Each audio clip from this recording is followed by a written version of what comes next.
This week on Engage the Sage. Hi everyone, I'm Don Saucier. Welcome to this week's episode of Engage the Sage. This week, I'm going to talk to you about some student problem behaviors that actually don't bother me. I love to teach. If you're watching this channel, you probably love to teach too. It doesn't mean though we love everything about teaching. There might be some behaviors that our students admit in our classes, maybe some things that they do that really don't sit well with us. And I'll be the first to say there are things that people do that annoy me. But what I'm going to talk to you about today are some things that don't annoy me.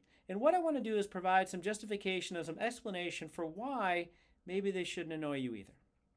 Now, I will say some of the problem behaviors that I'm going to be talking about, they may bother you, and that's completely, totally fine. I just wanted to offer another perspective for what these behaviors might actually mean, because I think sometimes we infer that our students are doing things for reasons other than why they're really doing them. I want to be clear. I'm not saying I want the behaviors I'm going to talk about today happening in my class. I'd rather my students didn't do many of these things. However, when these things happen, I try to be empathetic to the external circumstances that might be producing these behaviors so that I don't let them bother me. Because, to be honest, when I'm bothered, I don't teach as well and I don't enjoy teaching as much. So now I'm going to share with you some of these students' problem behaviors that don't bother me that much. The first student problem behavior that doesn't bother me that much is students coming late to my class. I would like my students to come to class on time, but I'm also aware my students would probably also prefer to come to my class on time. So when they don't, when they come in a little bit late, there's probably some good reason for why they came in late.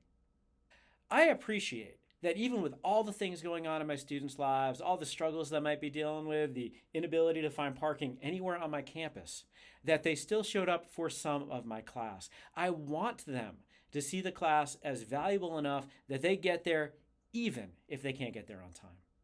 When students come in late in my class, I might say hi, I might welcome them briefly, but I won't shame them. I think that's something that as a student, that would have traumatized me. But I don't do anything to shame them or draw extra attention to them. I want to acknowledge that they're there, and when I thank them for being there, I actually mean it, because I want them to come to my class.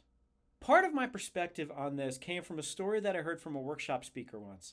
The workshop speaker was talking about how a student would come in late to his class every time.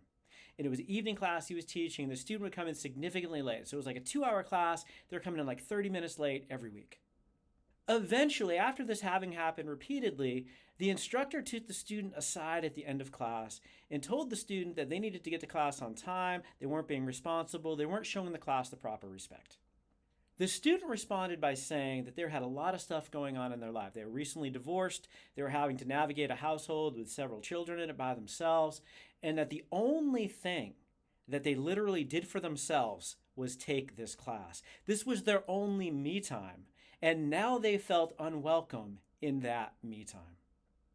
The workshop speaker, in relaying this story at the workshop that I went to, talked about how that made him feel absolutely awful, that he wasn't empathetic to the fact that there might be something systematic leading to this student being late to their class, and how much they actually appreciated the efforts that the student was putting in to be there at all. The next student problem behavior that doesn't bother me that much relatedly is it doesn't bother me that much when students leave my class early. If you ask me, would I rather a student is there for some of my class or none of my class? The answer I'll always give is some of my class. I understand there are other things going on in my students' lives, and if they can be there for some of my class and not all of it, that's fine.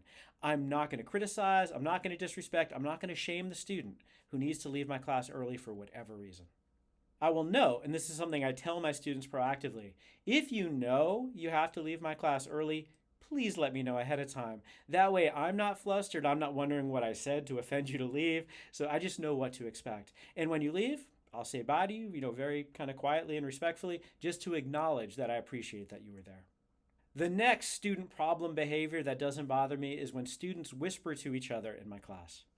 Now, I want to make a distinction between students whispering to each other and students being disruptive. If students are disruptive, that's a problem for me, and that's something that I will handle and I will get upset about.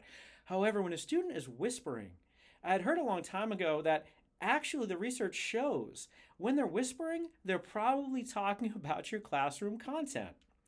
One of the things that I want my students to do is to be actively involved in their own education. Whispering is a symptom of that. It's showing that they are invested enough in what they're learning to actually chat with each other about it, to share something that was interesting, or to ask the other person a question. When students are whispering, it's actually typically not an indicator that they are distracted. It's an indicator of engagement. I realize that can be a little bit ironic. And one of the things, if it's happening a lot, you might want to check on in that just to see if there's a clarification that you can provide in some of that material, or to solicit an example that might help the rest of the class learn. The next student behavior that doesn't bother me is students having their phone ring in class. Ironically, and I'm not making this up, we actually had to redo a previous section of this video because my watch dinged. You have had your phone go off in situations you didn't want your phone to go off in. Students have had that happen too. And it's going to happen. We have these devices, they connect us to the outside world, and sometimes we need to stay connected. I myself am a parent. I have kids at school. And what happens is if I get a text message, I have to check it to make sure it's not an emergency with one of my kids. So I'm not going to hold my students to a different standard to the standard that I hold myself. Again, if you want to let your students know that if you expect a call to cue you, that they might be looking at their phone a little bit more in that class, that's fine. But it's something that is probably going to be the case that all of our students probably have a message they need to check, and they probably have forgotten to silence their phone, and that doesn't bother me. I was once at a conference, and I was listening to the speaker. I had a new phone. I didn't really know how to work the phone yet, and my phone went off, and the ringtone was the Batman theme song.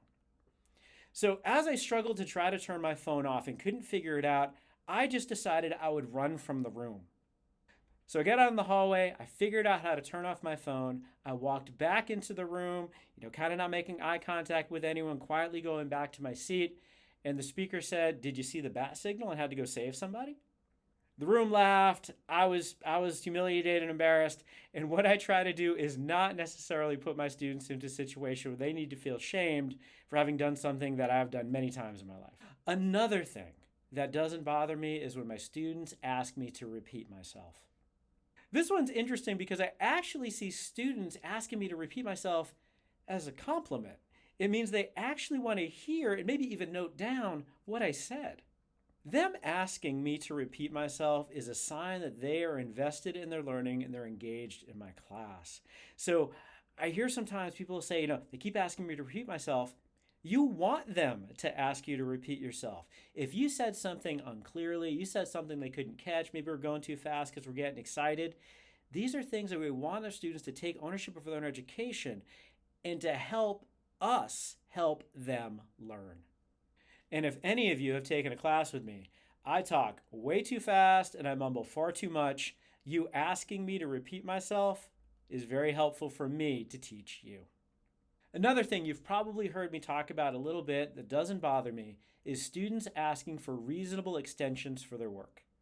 My class and the classes that you're teaching is one of many priorities in our students' lives. It's one of many of the things that they are involved in. I cannot anticipate the life circumstances of my students, nor can they. And I think that's important. They are not to blame for the life circumstances that happen to them. So when a student says, "Can I have an extra day on something, stuff's going on?" I almost always say yes. I do not have trouble with my students asking for reasonable extensions, and I have not found that those reasonable extensions create an unfair advantage for those students. What I more often find is they get some points on the assignment rather than no points on the assignment. If you're interested more in my thoughts on this, check out our video series on empathetic course design, and I'll tell you about how I feel about infusing empathy into all of my courses, into course policies, course structure, and all of those kinds of things to better put our students in the position to succeed in our classes. The last behavior that I'm going to share with you that if students do in my class, it really doesn't bother me, is falling asleep. I will reiterate, I would rather my students not fall asleep in class. I'm not offended if they fall asleep in class because I understand it's probably not me. It's probably the other things that they're dealing with in their lives that is making them sleepy. They have responsibilities, they might have jobs or families, they have other classes. Those things are making them tired, and I completely and totally get that. I will even admit, and this is something I don't necessarily want to admit, my first year of graduate school at the University of Vermont, I actually have in my first year evaluation criticism that the only problem behavior that I admitted was sometimes falling asleep in class. I can say from my own personal experience, I was not sleepy and falling asleep in class because of anything that my professors or my classmates did. I was just trying to do a lot in that first year of graduate school. I was trying to manage a lot of things, try to contribute and excel in a lot of areas, and I underestimated my ability to stay alert sometimes. So if a student's nodding off and they're trying really, really hard to stay awake, I have no problem. If they make a pillow out of their backpack, I might, intercede a little bit there. But if they're trying real hard and they're doing the twitch or something like that, which we've all kind of done, that doesn't bother me. As I mentioned earlier, I'm glad that they're there and I'm glad that they're trying. In my general psychology class, when I talk about sleep, I actually say at that point, I am sure that many of you right now are in stage 1 sleep. And in that lecture hall and the lights are dim and there's 200 of them, I've never been wrong. So there you have a number of student behaviors that many people find as problems that actually don't bother me. Now I'll say it again. Perfect world, these things aren't happening in my class, but sometimes they do, and I would prefer to be empathetic and understand the external circumstances that are probably producing that behavior so that I can feel more fulfilled and I can teach my classes better.